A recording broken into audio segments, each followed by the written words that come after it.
Gram panchayat राज मझवलिया क्षेत्र संख्या 13 से मुखिया पद हेतु सबसे लोकप्रिय, शिक्षित, साक्षर, सुयोग्य एवं कर्मठ संघर्षशील उम्मीदवार सत्य प्रकाश जी। चुनाव चिन्ह फूल छाप। फूल छाप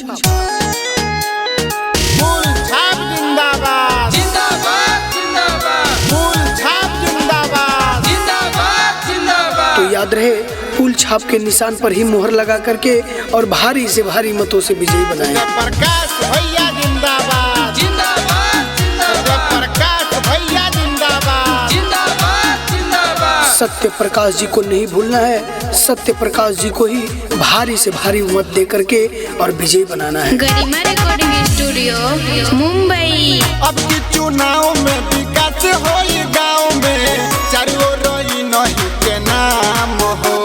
प्रकाश भैया जिंदाबाद जिंदाबाद जिंदाबाद। ग्राम पंचायत के चुनाव जिता दी, हो जाई रुकल सब काम हो।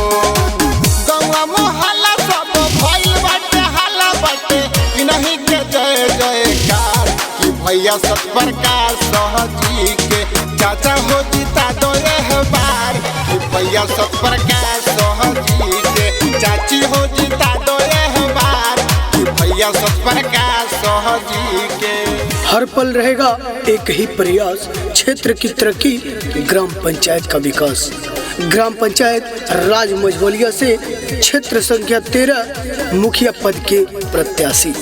तो याद रहे साथियों, फूल छाप। फूल छाप फूल छाप फूल छाप। फूल छाप के निशान पर ही मुहर लगा करके और भाई सत्य प्रकाश जी को भारी से भारी मतों से विजयी बनाना है।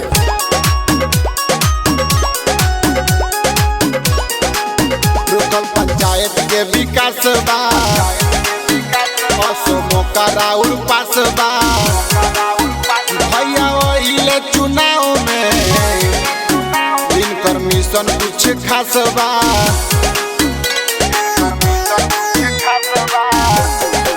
रुकल पंचायत के विकास बा, मौका राउर पास बा। भैया ओहिले चुनाव में इनकर मिशन कुछ खास बा। रौरे बहात इनकर रहल जाई साथ मिलके, कोइल जाई मतदान। कि भैया सत्प्रकाश जी के चाचा हो जीता दो यह बार। कि भैया सत्प्रकाश जी के चाची हो जीता दो यह बार। कि भैया सत्प्रकाश जी के अपने ग्राम पंचायत का विकास कराने के लिए, अपने ग्राम पंचायत को स्वच्छ व सुंदर बनाने के लिए भाई सत्य प्रकाश जी को ही वोट करें। तो याद रहे साथियों, फूल छाप के निशान पर मुहर लगा करके और भारी से भारी मतों से विजयी बनाएं।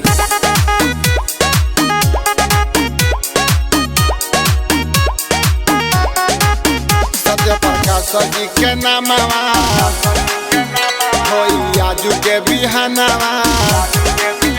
अब कीन के जीता दी, नहीं रुकी कोनो कामवा।